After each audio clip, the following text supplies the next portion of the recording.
So the OnePlus Nord 4 has finally launched in India. A lot of excitement around the device because India has a lot of OnePlus fans, and there's the flagship loving segment in India, and then there is the budget loving segment. But what about that mid-range group? Well, for them, we have the newly launched OnePlus Nord 4. Now, OnePlus Nord has had a history of maintaining a very safe design philosophy, but this time a lot of changes have been made in terms of design, processing, battery performance. Everything is brand new. So I'm going to give you details about the OnePlus Nord 4, what you should consider before buying the OnePlus Nord 4 in terms of performance, in terms of what you should be looking out for. So here's a video on the 5 things that you should be on the lookout for before buying the OnePlus Nord 4.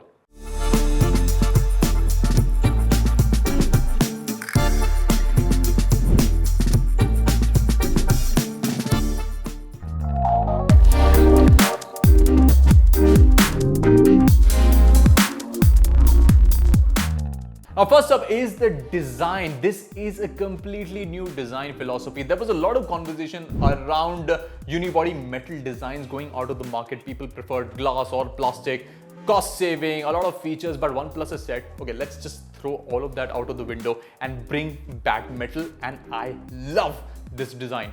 Now, what happens with this unibody metal design is a lot of complications that OnePlus has taken care of. First off, is the 5G connectivity. A lot of the manufacturers have had difficulties with 5G antenna placements within the phone, which kind of stifles 5G connectivity. But that's not a problem with the new OnePlus device, because OnePlus says that they have kind of moved around inside of the phone and tweaked the hardware in such a way so that you don't have to compromise on 5G antennas, and you're also getting all of the performance in the phone.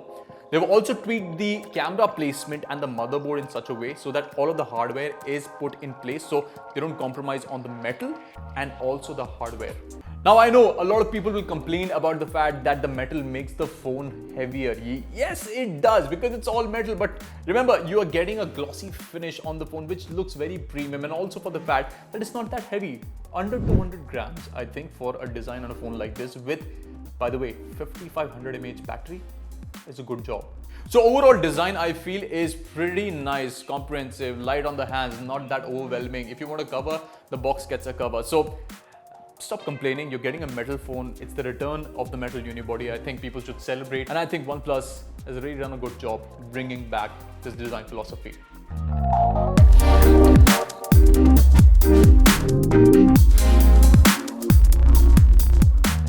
The second thing that you need to consider when buying the OnePlus Nord 4 is that you're getting a good performance powerhouse with the Nord 4.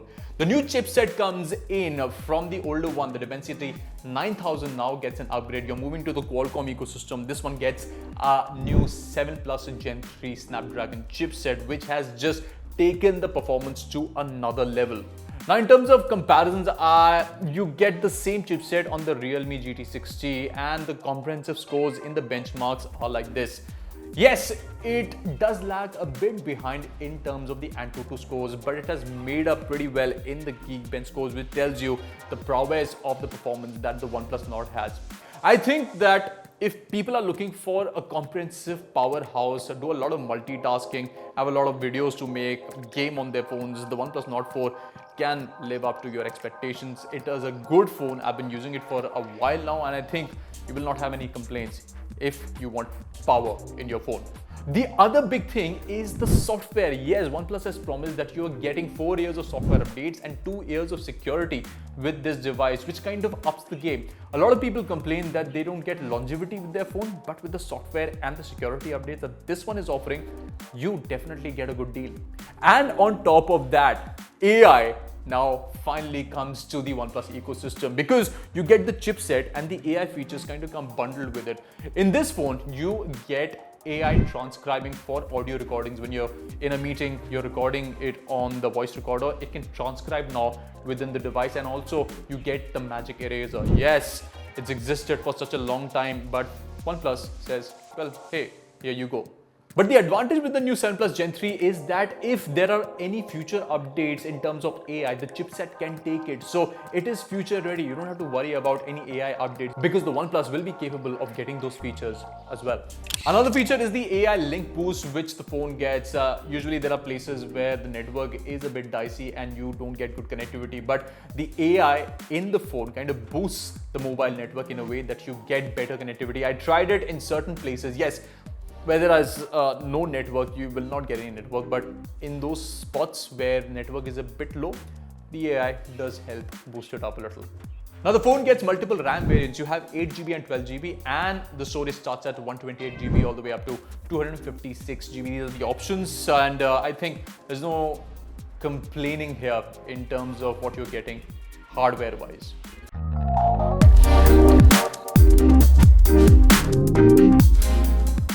The next thing that people need to look out for is that this is a gaming powerhouse. The new chipset has completely changed the game. I have been playing considerable amount of games on the OnePlus Nord 4, but the one game that I've been playing a lot is BGMI. Now I maxed the settings to test the capabilities of this phone and there was no lag, none whatsoever. Now the best part is that the new chipset also supports a dedicated gaming engine that you get with the phone, and the new Qualcomm Adreno Frame Motion engine also ensures that you get high quality scenes and the frame rate is doubled. Your battery is getting saved. There is no issues at all. So gaming really changes in this phone. Now another feature that I wanted to include in this video is the OnePlus Watch 2R. This is the new watch that's launched in the market. It offers great specifications in the price, but if you want a full review of the OnePlus Watch 2R, you have to let us know in the comment section, because then only we will get you the review, because otherwise you get the specs online. It's what we experience is what you want to know. Let us know.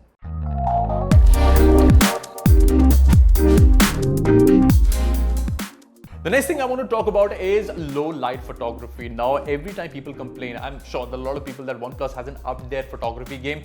Well, in the mid-range, this one gets a bit of an upgrade. The new Sony sensor that the phone is using has really changed the way low light photography happens on the OnePlus device. Now with the 50 megapixel Sony LYTIA sensor, you get enhanced sensitivity, which improves the performance in low light conditions, reducing noise, and the overall image clarity also gets an upgrade. The light is perfectly balanced here. Even the color tones in the background have good amount of saturation that's not overwhelming. Even the 2x shots look good when you zoom into the objects in the background. Switching to the wide angle, there isn't considerable color shift, and I like the fact that the image is brighter. Here you can see different items on the plate, and even with no source of light near us, the sensor has been able to click a sharp image, retaining true colors of the items on the plate. The sensor does struggle a bit when you have people moving around, but it's able to balance the light in the back to give you a clear image.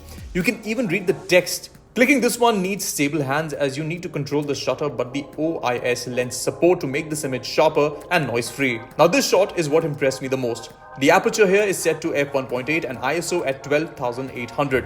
This is absolute darkness, and even then you can see clearly the AC units in the buildings. OnePlus has really upped their low light photography with this one.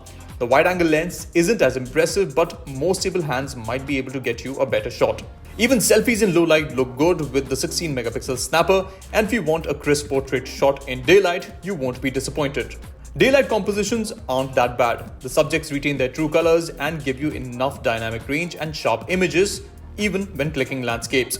Shots in 2x are also impressive. What I really liked is there is not a lot of color shift when you switch to the wide angle lens. Macro photography also sees improvements with this camera setup, and you can be sure that you will get good pictures with the Nord 4. However, for a comprehensive review of the camera, do stay tuned to Fiber for our full review. The enhanced sensor also makes sure that you get a broader range of tones, which means you get better colors whenever you're clicking pictures. But the real game changer, I feel, is the low light photography, and when you're clicking in darkness, it is just a next level. So in this range, I think OnePlus has done a really good job introducing this camera. Now for selfie, you get 16 megapixels, which I think is fine. You get a better field of view, accommodate more people. The only problem I feel is that OnePlus should have added at least 60 FPS in the front camera, because some people make content with their selfie camera, move around a lot, so it would have helped with the stabilization and with the quality, but well, still not a deal breaker. That's fine.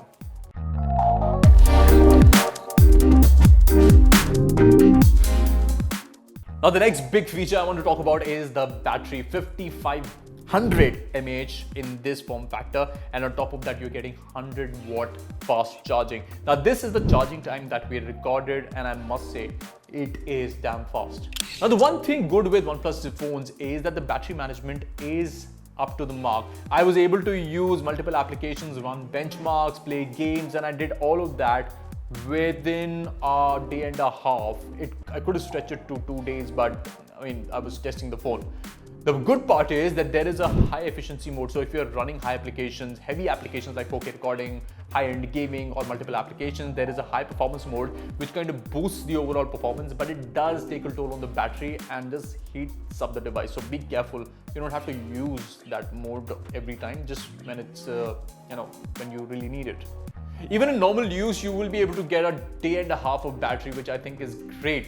Plus, bundled with fast charging, you make sure that you're always on the go, don't have to wait for any extra charge. And this device will be a good companion for you, especially if you're on the go and working 24/7. A lot of people complain that fast charging does deplete your battery health overall. I think OnePlus has taken care of in this department because they have a feature which kind of conserves the battery health when you are charging. It doesn't charge the phone that fast, and also you can time the charging. You get this kind of feature in high-end phones like Samsung or Apple, but OnePlus has made sure you get this feature in this phone. So the longevity of the device increases, you get the battery for a longer period of time, and it also makes sure that you can use the device in the long run and you don't have to keep changing it in a year or two. So yeah, the battery, you're pretty much sorted. Now we come to the pricing. I think OnePlus has really nailed it in terms of pricing this phone. You get this phone under 30,000. Yes, the actual price for the 8GB 128GB variant is 29,999, which is fantastic. It just really hits Realme hard because they're also competing in this space, and also other mid-range phones in this segment. The kind of features that OnePlus is offering really have raised the bar in terms of competition. The top variant goes up to 35,999 with 256GB of onboard storage and 12GB of RAM. So people who want more power, more storage option, you can also explore that. But I think OnePlus has nailed it in terms of pricing this phone with the features you get, and you are getting a very good phone in the price.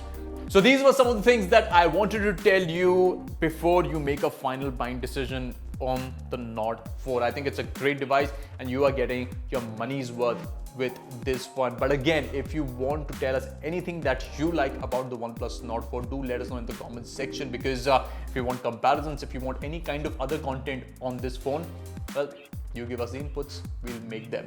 This is Cyrus signing off on Fiber. Stay tuned and we'll be back with more tech.